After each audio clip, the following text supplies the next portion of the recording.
Tony Cornell is a dedicated and committed psychic investigator, a ghost hunter. He is one of several hundred such people in this country who spend a great deal of their time researching into the details of psychic events. They come from all walks of life and many of the professions. There are historians and doctors, scientists and lawyers. They are searching in a sense for the Holy Grail, the paranormal event that will prove beyond doubt the reality of another existence. On the way, they investigate all kinds of events in all kinds of situations to lift the veil, however briefly, on that other world. For Tony Cornell, one of his most fascinating stories is the ghost at the Bell Inn. It involves Colin and his wife on their honeymoon. I never did believe in ghosts whatsoever. I had no interest, no thought about them whatsoever. But I definitely do now. There's no two ways in my mind. It seemed to start with that he'd got just about everything that you'd have in a case, and that seemed, in a way, exceptional. And the case is fascinating from the point of view that there's 37 different events occurring over those 3 days they were there, to two people who didn't believe in ghosts, who'd never had any experience like this before. But the more I looked at it, the more I heard his account, there's no doubt whatever that he had had a very genuine experience. This is the actual room in the Bell Hotel at Thetford, where myself and my previous wife spent our honeymoon. The bed in the corner is the actual bed that I slept in when most of the occurrences took place over the 3 days that we were here. We arrived on the Friday evening, came up to the room, and there was a cold spot outside the door. As I unlocked the door and went to open it, I felt as if something pushed against the door from the other side.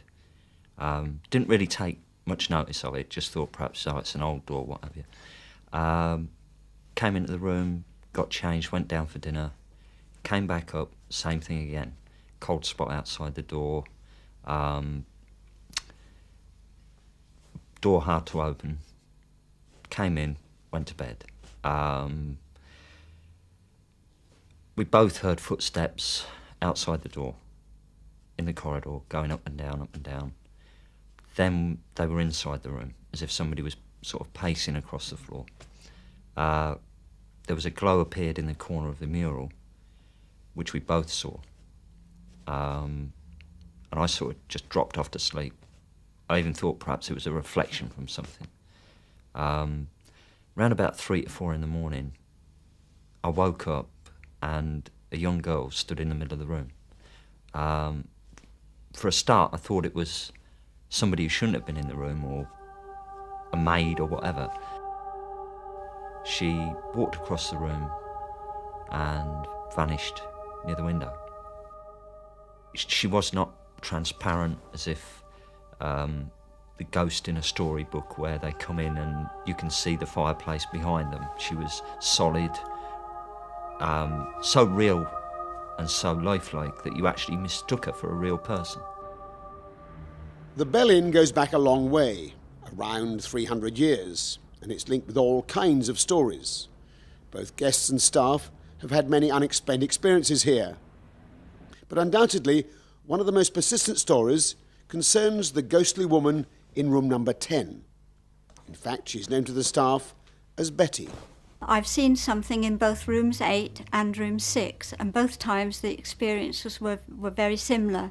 I'd be in there making the bed, and I'd suddenly have this weird feeling that somebody was watching me, and I would turn round and there would be nobody there, but there was this, it was like a white haze.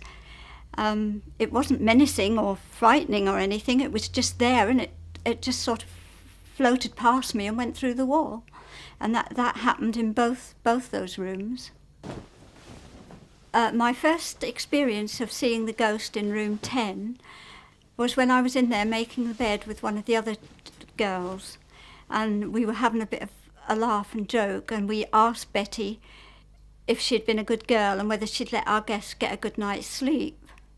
And with that, we had this, the room went terribly cold, and we had this this funny sensation of getting goosebumps all over. It was just like every hair on our body stood on end.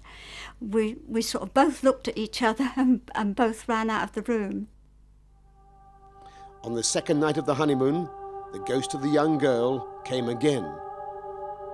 The apparition actually appeared in front of the settee. She walked from there across a straight path and disappeared just before she reached the small chest of drawers that is in front of the window, which overlooks the churchyard. It was as if she was looking out of the window towards, in that direction.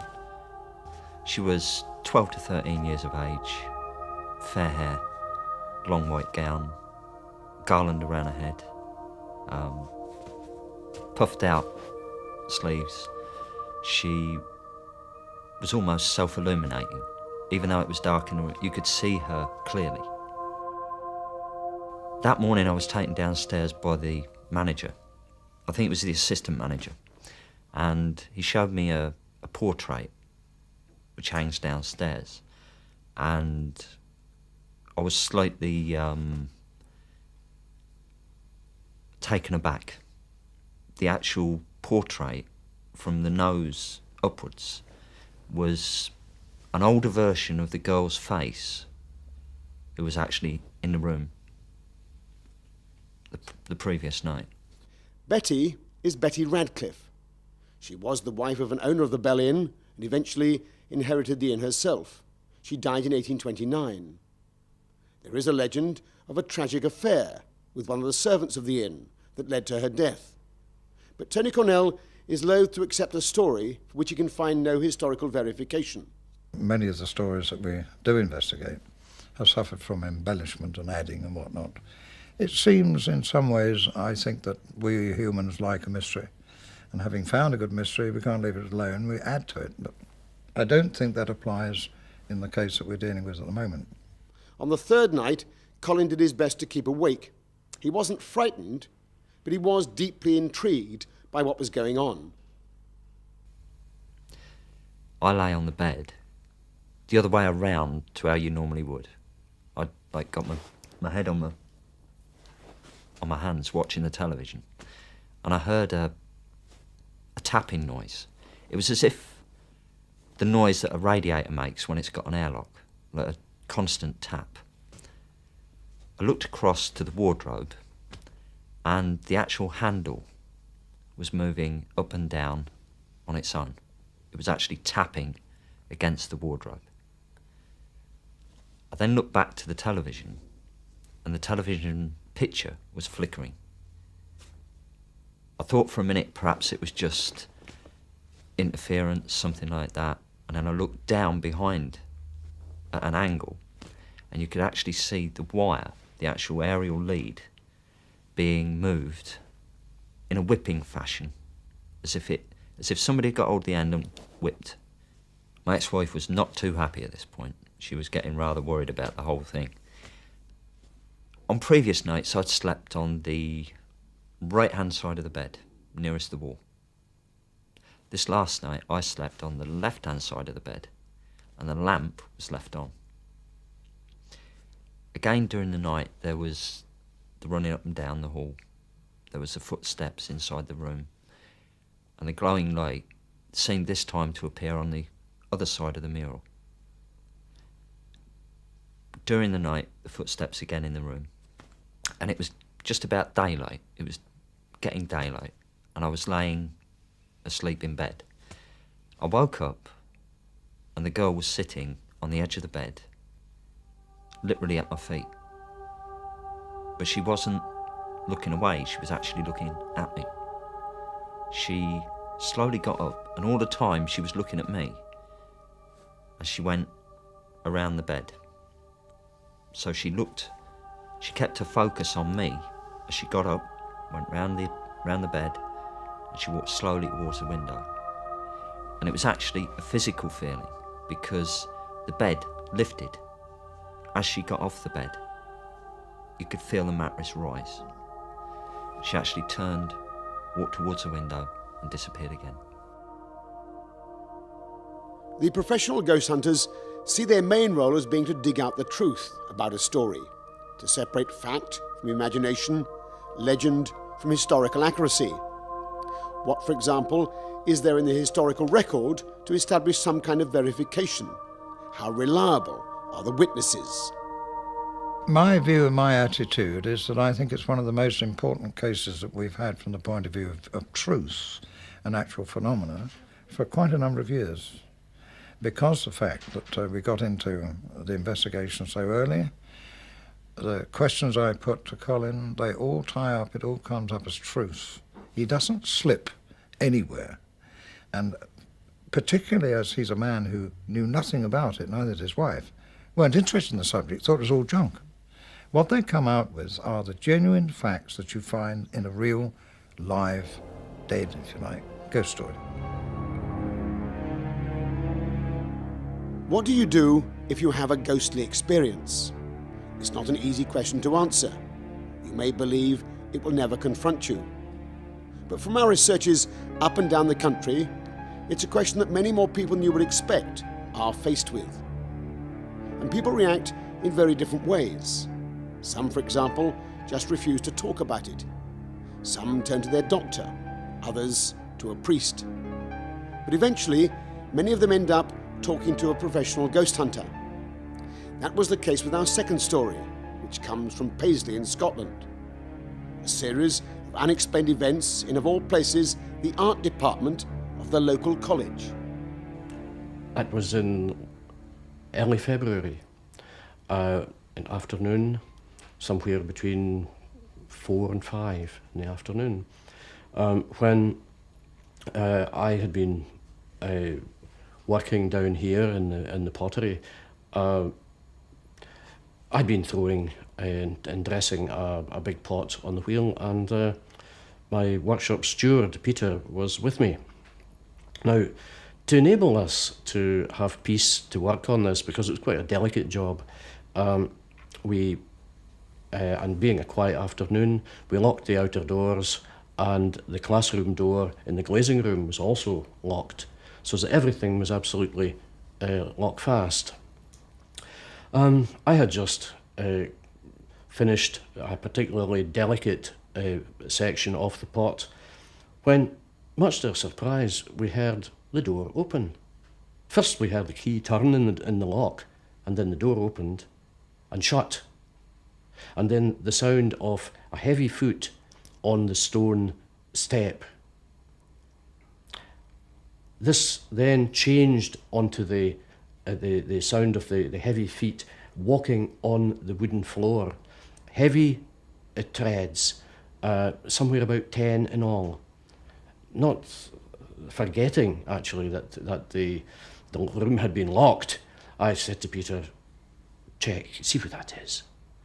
And he looked, and as soon as he looked, the footsteps stopped. We looked at each other, we were quite surprised at this. Checked, the door was locked, everything was as it was, no one in the building at all. So back to the pot and continued working on it, and within less than half an hour, this happened another twice. Exactly the same thing, door opening, shutting, heavy feet on the stone step, changing to the muffled echo of the feet on the wooden planks, and stopped again just instantly when we looked round the door to see what was what. No one was there, doors were all locked, no one in the building at all. About 6:15, we were going to have a cup of tea. The doors were all locked. We had done our work. There was nobody in the building, and we locked the doors because we were isolated here. So went into the staff room, which is here. I was sitting facing the door, Betty was to the side. And we heard this door opening from down the bottom end, the footsteps coming up and coming up. And as they got up to the door, I just let out a scream, jumped in Betty's lap. So I went to the door and opened it, the staff room door, and I came out and I shouted, "Anybody there?" There was no answer, so I looked in that room next, and then the other room. I just came back up, I said to Phyllis, "There's nobody there." She goes, what was it then? Who was it? I said, I don't know. She 'Cause went, come on. We never heard any footsteps going away. You know, they just stopped at the door I said, and that was it. There's nobody there, so we just went away, got our coats and Ran. out. Footsteps, voices, whisperings behind the door. The unexplained events became more numerous. But on one notable occasion, there was a clear demonstration of immense strength. Alan came into his studio to find not only that it had been completely rearranged, but that 3 heavy pots, each weighing 200 or 300 weight, had been lifted up onto the bench. An extreme example of what ghost hunters call an apport. One of the strangest incidents was concerned with the moving of glazed bins. Now, these bins are full of actual glaze, which is to be put onto actual bisque fire pots. Now, one would normally lay all the pots out ready for firing prior to glaze. And this particular morning, all the pots had been moved. They'd been moved from their normal storage areas, which were in some cases locked in cupboards elsewhere in the building, and had been systematically laid out on the tables using the same procedure as I would normally have used prior to glazing. The only difference was that these big glaze bins were up on the actual tables. Now, it took 3 of us to lift these back down again, such as the weight. Now, not a drop of glaze had been spilt. No pots had been glazed, but the whole place was laid out just ready for glazing to begin. Now, I couldn't explain this. Most of the happenings in the studio were known to only 1 or 2 people. But late one evening, there was an event that involved a whole class of students. We had 14, 15 people in the pottery working all evening, and the temperature was very high, somewhere in the 70s or 80s. On finishing, we locked the door and I went for my jacket. One of the students ran down the corridor and said, "You've locked someone in."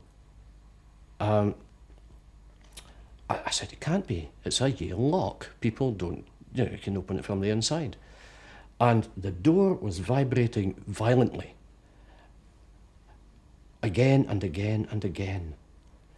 I took the key and opened the door, somewhat with trepidation, shall we say.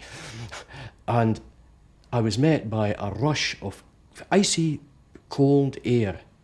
The temperature in the actual room, in the pottery, was freezing. It was like walking into a winter's night. Now, this had all happened within 5 minutes, 10 minutes. All the doors were shut and the place was all securely locked.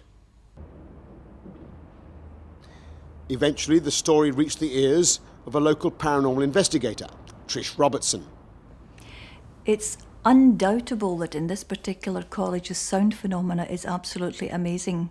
I mean, many witnesses have witnessed the footsteps coming along stone stairs, going onto wooden floors, onto stone stairs again, and just nobody there. Absolutely amazing, and it's been witnessed by so many people that it's undoubtedly happened. The feeling of people being behind people, someone behind you, look behind you all the time, is always there with a lot of people. They cannot put their finger on that. One of the cleaners had whispering in a supposedly locked room to discover no one there again. That these things, once again, are not uncommon. Now, in this particular college, we cannot get to the bottom of why this should be so. We don't have enough history of the place at the moment to find out just what's going on. Professional paranormal investigators, notably the Society for Psychical Research, have been around for well over 100 years. They have amassed a quite remarkable archive. It includes every conceivable kind of paranormal and psychic event, eyewitness accounts, historical researches and so on. It is a quite extraordinary record. When they're called into a case, they can rarely, if ever, offer an explanation. What they can do is offer some kind of reassurance by putting the events in their context, placing them in the paranormal world. But they have not achieved that for which they were established in the first place, namely scientific proof of the paranormal. Is it likely that it will ever be achieved? I'm inclined to think that over the years it's become a too difficult subject to explain for science. But I'm also inclined to think that perhaps a scientist might produce in time a little bit of the jigsaw puzzle that we're trying to fit together, and that'll help us answer all the many questions that we still have. We don't know really what we're dealing with. We know that these things happen. There's no doubt whatever that there are such things as poltergeists, there are such things as ghosts. Too many sane and sensible people I've met, at any rate, have seen these things and experienced things. And I myself, I hope I've got my feet on the ground.